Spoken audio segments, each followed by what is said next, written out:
The morning alarm screamed through mining station Zirion 7 like a dying animal. Mina opened her eyes to the same gray ceiling she had stared at for 3 years. The metal was cold and damp with condensation. Water droplets fell on her face as she sat up on the thin mattress. Around her, dozens of other prisoners were waking up. They moved slowly like broken machines. Their faces showed no hope, only tired acceptance of another day in hell. Mina was different. Her eyes still held fire. She reached under her pillow and felt the warm scales of her only friend. Byam lifted his head and looked at her with golden eyes. The small serpent was no longer small. He had grown much bigger during their time on the station. His body was now as thick as her arm and longer than she was tall. "Good morning, old friend," she whispered. Byam flicked his tongue and curled around her wrist. His scales felt different now, harder, almost like metal. The strange radiation on this station was changing him, changing both of them. The door to their sleeping quarters burst open. Guard Vorthak stomped in wearing his black armor. His forearms carried different weapons. His insect-like face showed disgust as he looked at the human prisoners. "Get up, slaves," he clicked in his harsh voice. "The mines need feeding. You are the food." The prisoners stood up one by one. They formed a line like they had done thousands of times before. Mina joined them, keeping Byam hidden under her loose shirt. The serpent stayed perfectly still. He understood the danger. As they walked through the corridors, Mina studied everything. She had been doing this for 3 years. Learning the layout, counting the guards, finding weak points. The aliens thought humans were stupid animals. They were wrong. The mining tunnels were hot and dark. The air tasted like metal and poison. Giant machines dug into the asteroid's core, pulling out valuable minerals. The prisoners operated the smaller tools, reaching places the big machines could not go. Mina was assigned to Tunnel 7 with 20 other humans. Among them was Hyun, an older man who had been here longer than anyone. His hair was white now, but his hands were still strong. He worked the rock face next to her. "Your pet is getting bigger," Hyun said quietly. Mina glanced around. No guards. We're close enough to hear. "The radiation is changing him." "Changing you too," Hyun observed. "Your chains glow sometimes when you are angry." Mina looked down at the metal collar around her neck. All prisoners wore them. The aliens called them neural chains. They were supposed to make humans weak and obedient. They sent signals into the brain to crush hope and fighting spirit. But something was wrong with hers. Instead of making her weak, the chains seemed to be connecting her to Byam. She could feel what he felt, see what he saw. Sometimes their thoughts mixed together until she could not tell where she ended and he began. "The overseers do not know," she said. "Good, keep it that way." They worked in silence for hours. The tools were heavy and the rock was hard. Mina's hands bled through her worn gloves, but she did not complain. Complaining brought punishment. During the lunch break, the prisoners sat in a circle and shared their small rations. The food was gray paste that tasted like nothing. It kept them alive but never made them full. A young woman named Nari sat next to Mina. She had only been on the station for 6 months. Her spirit was not broken yet. "I had a dream last night," Nari said. "I dreamed we were free." Some prisoners shook their heads. Dreams were dangerous here. Hope was dangerous. "Dreams are just dreams," said an old man named June. "This place kills dreams." But Mina listened to Nari's words. She remembered her own dreams of freedom, of home, of the green hills of her colony world before the raiders came. Under her shirt, Byam moved slightly. He was listening too. The serpent had never seen Earth or the colony world, but through their connection he shared her memories. He knew what they had lost. After lunch, they returned to the tunnels. The work was harder in the afternoon. The heat made breathing difficult. Several prisoners fainted and were dragged away by the guards. They would not return. As the day ended, something happened that changed everything. A new prisoner was brought to their section. He was young, maybe 20 years old. His name was Tay. He had been an engineer on a transport ship before the Dominion captured him. Guard Vorthak decided to make an example of the new arrival. He activated his shock rod and pressed it against Ty's chest. The young man screamed and fell to the ground.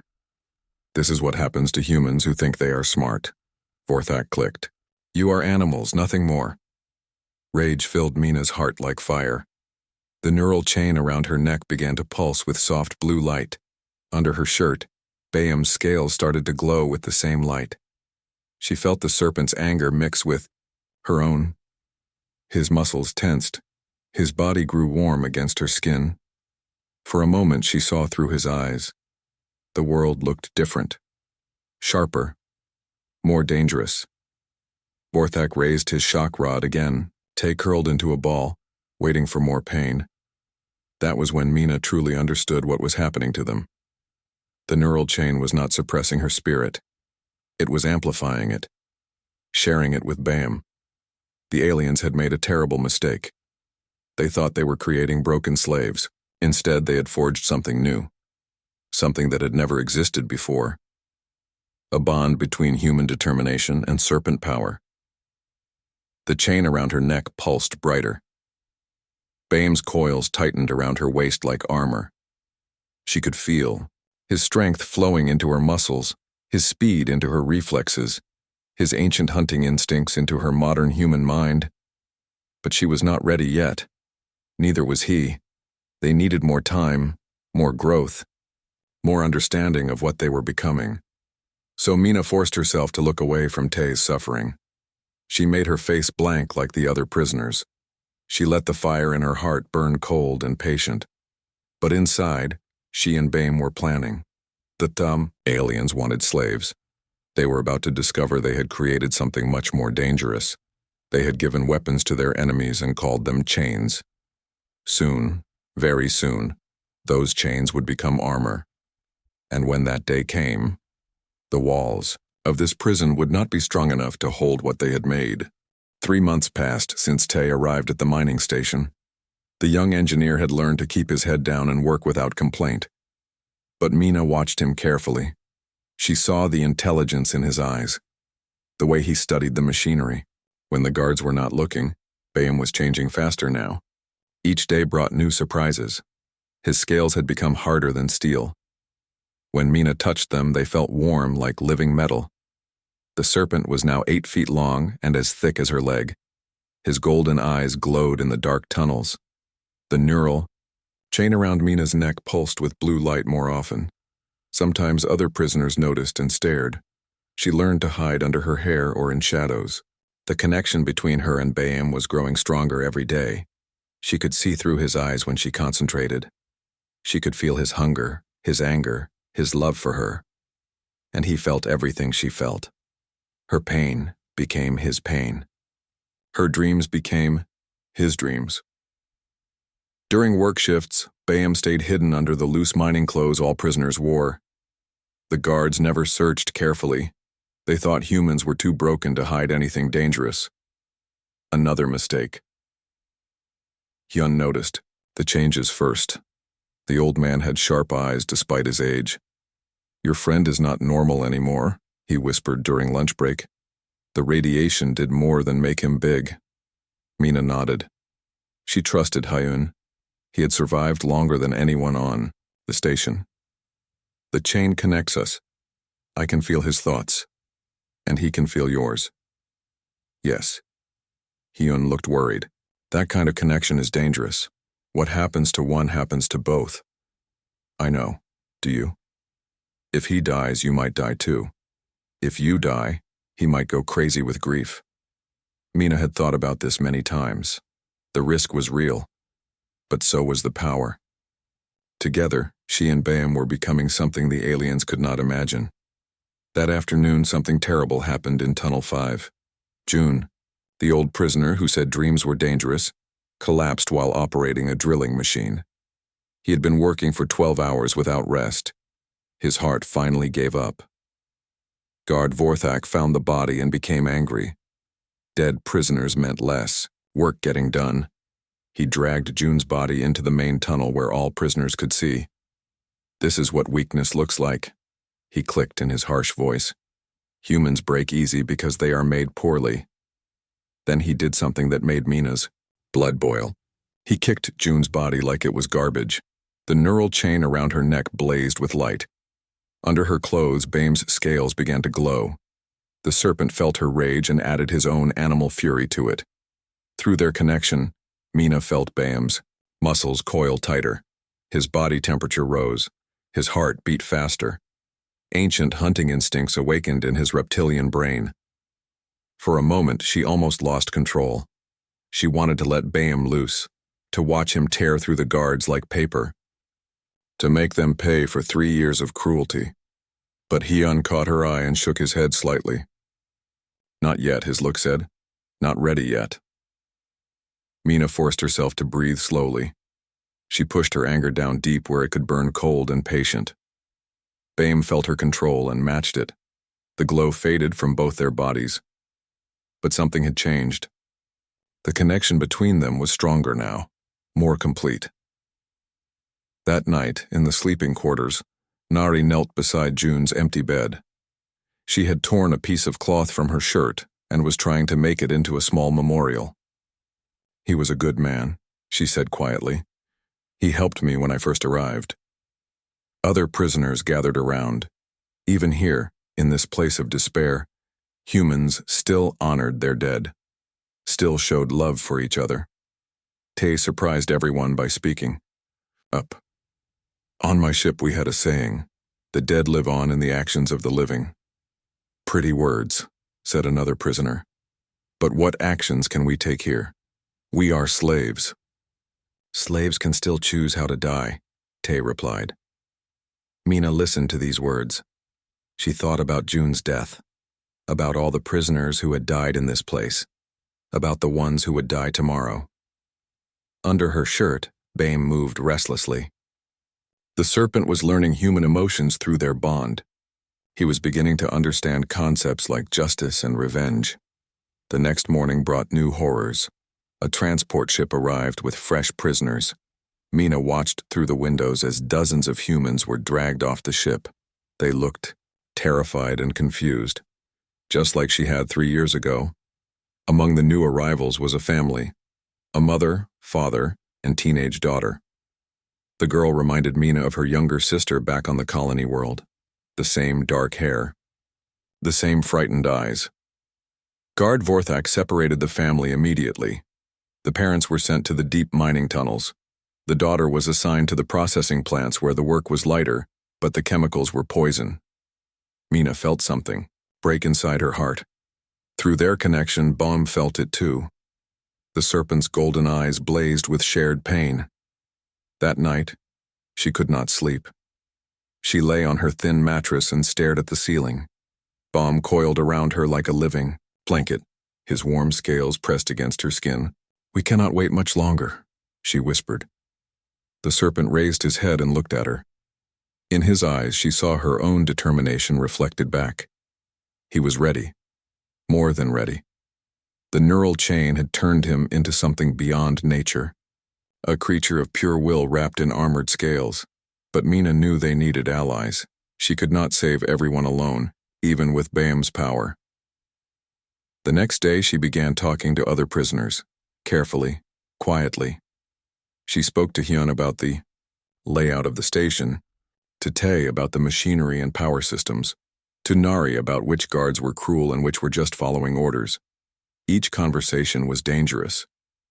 If the aliens discovered what she was planning, they would kill her immediately.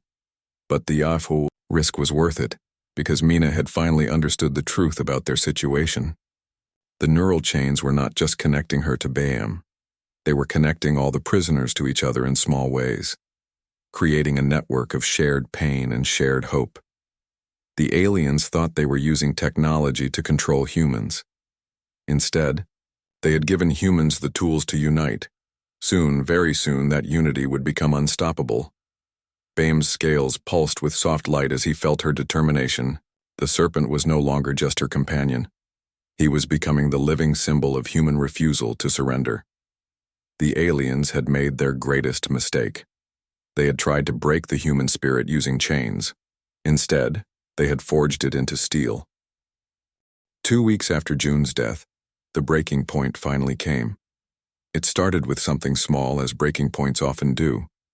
Nari had saved a piece of bread from her morning ration. She wanted to leave it on June's old sleeping spot as a way to remember him. Guard Vorthak saw her kneeling by the empty bed. His forearms twitched with anger. In his insect mind, showing respect for the dead was the same as showing defiance to the living masters. "What are you doing, slave?" he clicked harshly. Nari looked up with tears in her eyes. "I was just remembering, my friend. Friends are forbidden. Only work matters here." Vorthak raised his shock rod. The weapon hummed with deadly energy. Other prisoners stopped what they were doing and watched. Everyone knew what came next.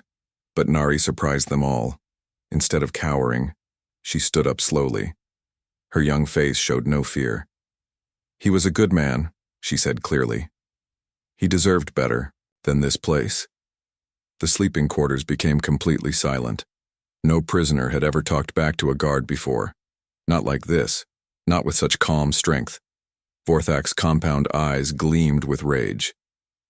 "You forget your place, animal." He switched, his shock rod to killing power. The weapon's hum became a deadly whine. He aimed it at Nari's chest. That was the moment everything changed. Mina felt rage explode through her body like fire.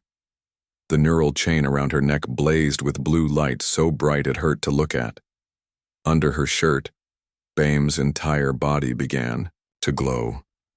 Through their connection, she felt the Serpent's ancient instincts awaken her.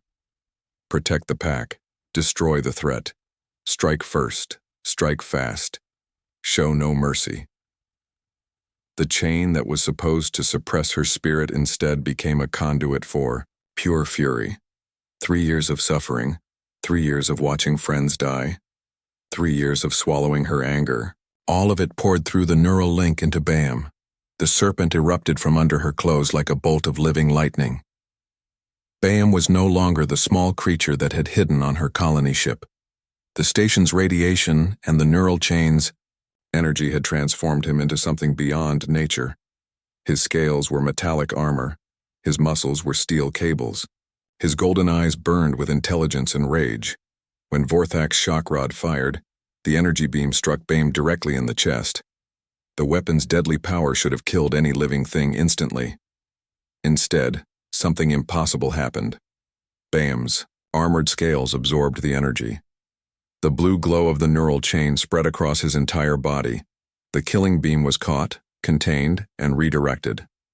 Vorthak stared in shock as his most powerful weapon did nothing. His compound eyes went wide with fear. For the first time in his life, the guard felt what his prisoners felt every day. Terror. Bame struck faster than thought. His massive coils wrapped around Vorthak's armored body and squeezed. The sound of bending metal filled the air. The guard's shock rod fell from nerveless fingers, but this was not mindless animal fury. Through their connection, Mina's human intelligence guided every movement. Every strike was calculated. Every attack had purpose. She stood behind her serpent companion, her neural chain blazing like a star. The other prisoners stared in amazement.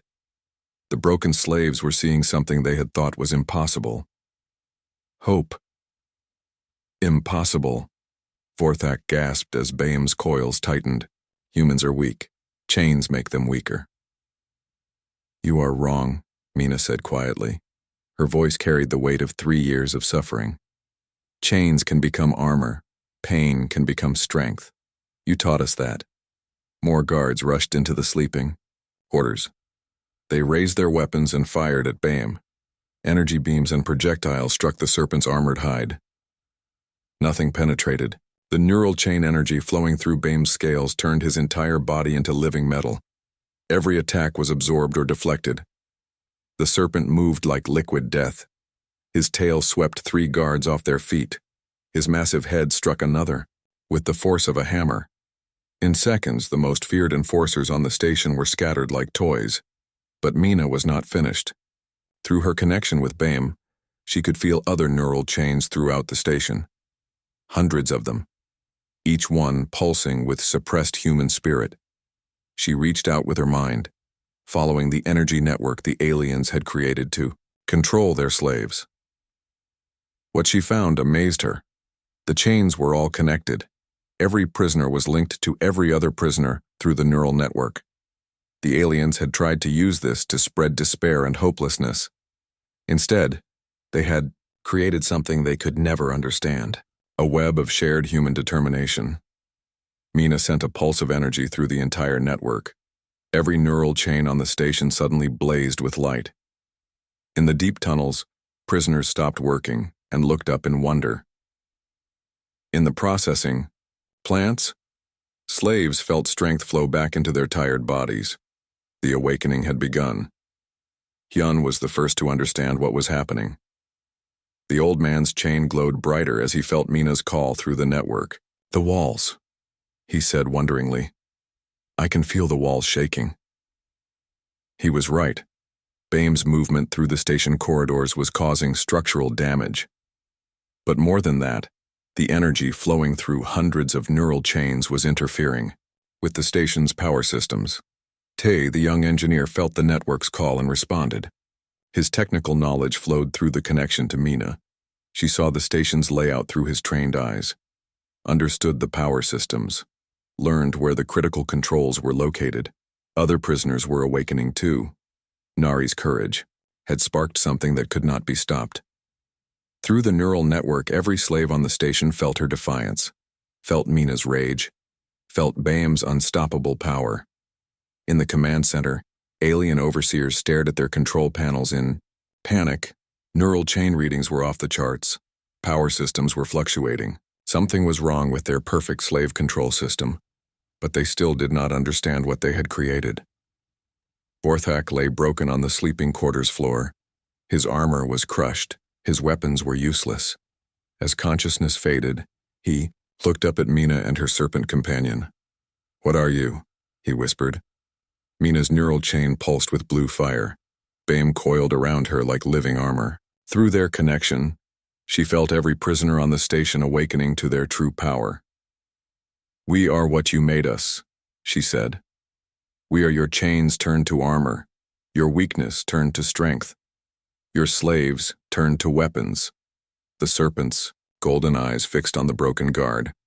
In those depths, Vorthak saw something that made his alien blood freeze. The future. And in that future, his people's greatest mistake was about to destroy them all.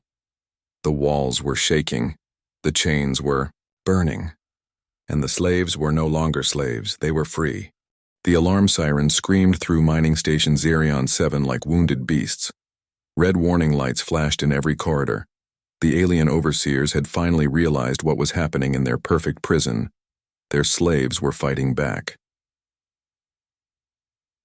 In the command center, High Overseer Krex studied the reports flooding his screens. His 6 eyes moved rapidly across the data. Power failures in 12 sections, communication blackouts in the mining tunnels, guard units not responding to orders. How many humans are involved in this uprising? He clicked to his subordinates. Unknown. Sir, the neural chain network is completely disrupted. We cannot track individual prisoners anymore. Krex felt something he had never experienced before. Fear. His species had conquered dozens of worlds, enslaved hundreds of races, but none had ever turned their control systems against them like this. Send Security Battalion 7 to the mining. Levels? Full combat gear. Kill any prisoner who resists. Sir, that would mean killing almost all of them. The entire station is in revolt. Then kill them all. Far below in the tunnels, Mina felt the alien command through the neural network. Their captors had made a decision. No more slaves. Only corpses. She stood in the main mining chamber with BAM coiled around her like living armor. The serpent had grown even larger during the fighting. His scales were now pure energy made solid. His eyes burned with the fury of every human who had ever died in this place. Around them, hundreds of prisoners had gathered. Their neural chains blazed with shared light. The network that was meant to break them had instead made them stronger than any individual could be alone. Hyun approached. Through the crowd, the old man's face showed wonder and fear in equal measure. "They are sending soldiers," he said, "armed with weapons that can level city blocks." I know, Mina replied. She felt the approaching danger like ice in her veins. But she also felt something else. The determination of every person in the chamber. Their refusal to go back to slavery. Tay pushed through the crowd carrying a bundle of cables and tools. The young engineer had been busy while the fighting spread through the station. I found the power core, he announced. If we can reach it, we can turn the station's own energy against them. The core is in the center of the station, Nari said. She had been studying the layout through the neural network. They will have it heavily guarded. Then we go through the guards, Mina said simply. Bayam raised his massive head and looked at the assembled prisoners. Through the neural connection, every person in the chamber felt what the Serpent felt. Ancient hunting instincts, predator confidence, the certainty that prey could become predator if they chose to fight. The first enemy soldiers appeared at the tunnel entrance. They wore heavy combat armor and carried energy weapons designed to destroy entire buildings. Their alien faces showed confidence behind their helmet visors. They had come to kill broken slaves. They found something else entirely. Bayam struck first. His armored body moved faster than the soldiers could track. Energy beams that should have cut him in half were absorbed by his scales and redirected back at their sources. But this time, he was not alone. The neural network had awakened something in every prisoner. Not just the connection to Mina and her Serpent, the connection to each other. Hundreds of minds thinking as one, moving as one, fighting as one. The soldiers found themselves facing not individual prisoners, but a coordinated force that seemed to know their every move before they made. Energy weapons were torn from alien hands, heavy armor was cracked like eggshells. Professional warriors were overwhelmed by people who had nothing left to lose. Wook, the communications specialist, had found the station's broadcast equipment. His neural chain glowed as he sent messages across the galaxy. This is mining station. Zerion 7, his voice carried to every Dominion world. The humans are no longer your slaves. We are your equals, and we are coming for our freedom. The message reached other prison stations, other slave worlds, other places where humans worked and died for alien masters. And in those places, neural chains began to glow a little brighter. Meanwhile, Mina and her core group fought their way toward the station's heart. Bayam led the advance, his massive body carving through bulkheads like they were made of paper. But every obstacle they destroyed revealed more soldiers waiting behind it. The aliens were learning to fight them. They used long-range weapons to avoid Bayam's crushing coils. They targeted the neural chains directly, trying to disrupt the network that gave the prisoners their coordination. Some of their attacks worked. Mina felt prisoners dying through the connection. Each death was a stab of pain in her heart. But the network held. The survivors fought harder to honor the fallen. In the station's medical bay, alien doctors worked frantically to understand what had gone wrong with their control system. They dissected neural chains from dead prisoners. They studied the energy readings. They found something that terrified them. The chains were evolving. Each one was slightly different now, adapted to its specific human host, enhanced by their individual will to survive and fight. They are not malfunctioning, one doctor reported to High Overseer Krex. They are working exactly as designed, but the humans are not responding as predicted. What do you mean? The chains were built to suppress the human spirit by connecting it to our control network. But human spirit cannot be suppressed. It can only be redirected. We accidentally created a way for them to share their strength instead of their weakness. Krex felt his certainty crumble. His species had studied humans for decades before enslaving them. They knew humans were individuals who fought among themselves. The neural chains were supposed to make them even weaker by forcing artificial unity. Instead, they had given humanity something it had never possessed before: perfect cooperation, complete understanding between individuals, the ability to fight as a single organism while maintaining individual identity. They had created the one thing that could defeat them: a united human race. The fighting reached the station's central core just as the main power systems began to fail. Emergency lighting cast strange shadows on the walls. The artificial gravity flickered on and off. Bam wrapped his coils around the primary power conduit. His scales, charged with neural chain energy, interfaced directly with the station's systems. Through him, Mina could feel the entire structure of their prison, and she could control it. Now, she whispered. The station's own power turned against its builders. Energy that had driven the mining equipment for decades suddenly flowed in reverse. Support beams cracked. Hull plates buckled. The walls that had contained human suffering for so long began to collapse. But not randomly. Mina guided every surge of power through the neural network. She made sure the prisoner quarters were protected. She directed the destruction away from human lives and toward alien control systems. High Overseer Krex watched his perfect prison tear itself apart. On his screens, he saw impossible things. Humans working together without conflict. A serpent that absorbed energy weapons. Slaves who had become something more dangerous than any army. Send a message to the Dominion Council, he ordered. Tell them we have a problem. Tell them the humans are not what we thought they were, but it was too late for messages. The neural network was expanding beyond the station. Wook's broadcasts had reached every human in Dominion space, and everywhere the signal touched, slaves began to remember what they truly were. The walls were falling, the chains were burning, and across the galaxy humanity was waking up. The Dominion warship Eternal Fang dropped out of hyperspace like a falling star. Its massive hull blocked out the stars as it approached mining station Zirion 7. High Admiral Zethok stood on the bridge, his 12 eyes focused on the damaged station ahead. Status report, he commanded. The station is still structurally intact, sir, but we are detecting massive power fluctuations. No response to our communications. Zethok studied the readings on his command screen. 3 days had passed since High Overseer Krex's last message. 3 days of silence from what should have been a simple slave uprising. How many humans were on that station? 2,000, sir. All classified as Level 1 prisoners. No combat training, no weapons access. Then why do I need a warship to handle them? His subordinate's 6 arms twitched nervously. The neural chain network appears to have been compromised, sir. We are reading energy signatures we do not understand. Through the ship's powerful sensors, Zethok could see into the station's interior. What he found made his blood freeze. The humans were not cowering in their cells. They were not begging for mercy. They moved through the corridors with purpose and coordination. Their neural chains blazed with light that registered as pure energy on his instruments, and at the center of it all, something impossible waited.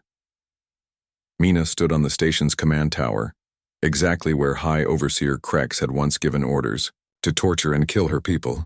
Bame coiled around her like a crown of living lightning. The Serpent was now 20 feet long and covered in scales that pulsed with power. Through the neural network, she felt every human on the station. Their strength flowed into her. Their determination became her determination. Their refusal to surrender made her unbreakable. They sent a warship, Tay reported through the connection. He was monitoring the station's long-range sensors from the engineering deck. Good, Mina replied. Let them see what they created. The Eternal Fang began its attack without warning. Energy beams powerful enough to crack planets struck the mining station. The alien admiral expected to see the structure vaporize under his ship's firepower.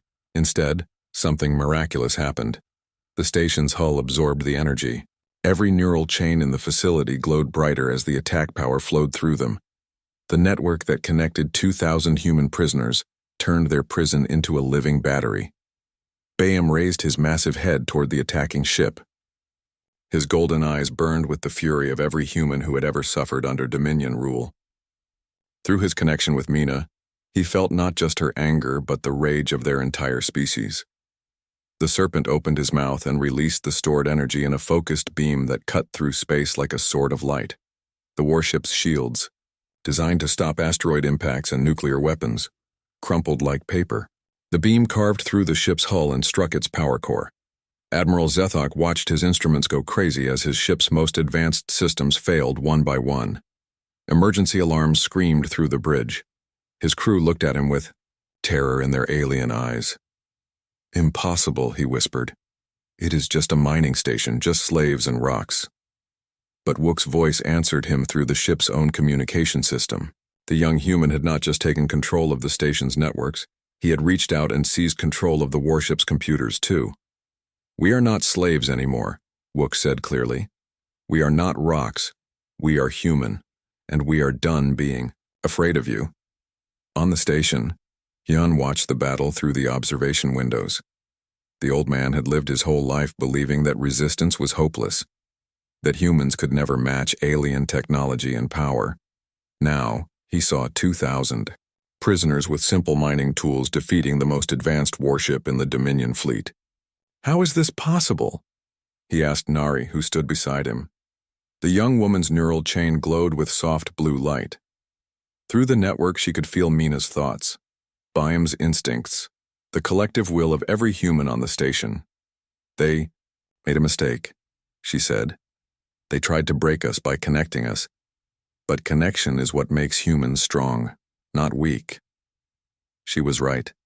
For millions of years, humans had survived by working together, by sharing knowledge and strength, by refusing to abandon each other even in the darkest times. The Dominion had tried to use this against them. Instead, they had made humanity more human than ever before.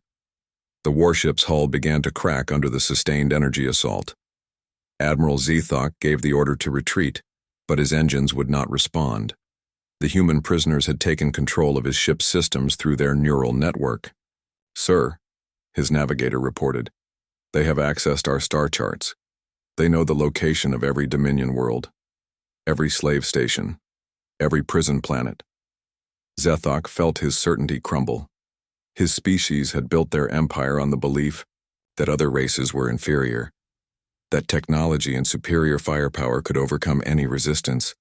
They had never faced an enemy that could turn their own weapons against them, an enemy that grew stronger when attacked, an enemy that refused to stay broken. Mina felt the Admiral's fear through the captured ship's sensors. She could have destroyed the vessel and everyone on it. The power was hers. The choice was hers. But she was still human, still capable of mercy, even after years of suffering. "Surrender," she broadcast to the warship. "Land your soldiers on the station. Let them see what we have become. Let them carry that message back to your masters." Zethok had no choice. His ship was crippled. His weapons were useless. His crew was terrified. The Dominion soldiers who landed on the station found something they had never expected to see. Humans who walked with their heads high, who looked their captors in the eye without fear, who had turned a place of death into a place of hope. The soldiers saw the mining tunnels converted into gardens where humans grew real food instead of eating prison rations. They saw the sleeping quarters transformed into homes where families could be together. Most importantly, they saw the neural chains, still worn by every human, but no longer symbols of slavery. Now they were crowns of light, badges of honor, proof that what was meant to break the human spirit had instead forged it into something unbreakable. As the Dominion soldiers prepared to leave, Tay handed their leader a datapad containing detailed plans for the neural chain modifications. Technical specifications that any engineer could follow. "Take this to every slave world," he said. "Show them what is possible. Show them that their chains can become armor too." The warship limped away from mining station Zerion 7 carrying the most dangerous cargo in the galaxy. Not weapons or technology. Hope. Mina stood on her command tower and watched the ship disappear into hyperspace. Bayam coiled around her shoulders, like a living crown. Through the neural network she felt the excitement of her people, their joy at being free, their determination to help others find freedom too. But she also felt something else. Signals from across the galaxy. Other stations. Other worlds. Other places where humans wore neural chains and dreamed of home. The signals were getting stronger. Getting brighter. Getting more coordinated. Humanity was waking up. All of it. Everywhere at once. The Dominion had wanted slaves. They had created an army instead. An army united by the very chains that were supposed to divide them. And at the center of it all, a woman and her serpent stood ready to lead their species to a freedom no alien power could ever take away again. The chains had become armor. The slaves had become warriors. The serpent wore her crown of light, and through it humanity would never kneel again.